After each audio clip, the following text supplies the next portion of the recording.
If you want to connect your OnePlus 15 to your computer with the O Plus Connect app, then first of all, we're gonna open Settings.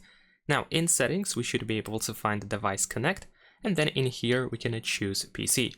Now, in order to be able to use our phone with our computer, on your computer, you need to install O Plus Connect. You can get it quite easily by going to connect.oppo.com.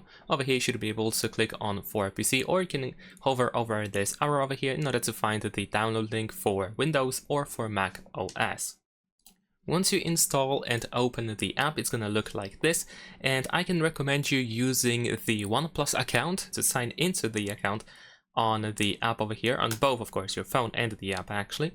Now in this case we have 3 brands, of course, so we're gonna choose OnePlus and then just sign into the same account that you use on your phone.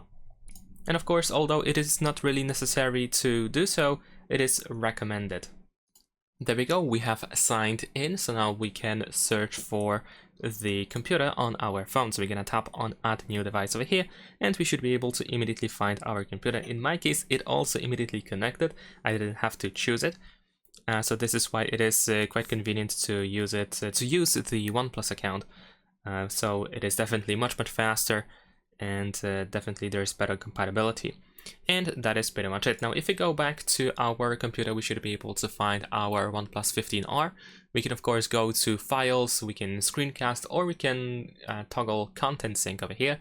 We also have the remote control option. If we go to Files, then as you can see, I have access to pretty much everything, every file that I have on my phone: images, videos, audio files, documents, and so on and so forth. We can also find different sources like WhatsApp, downloads, Bluetooth, and so on. So definitely worth considering using the app, especially when you want to transfer files easily from your phone to your computer. And that is pretty much it. Leave a like and subscribe.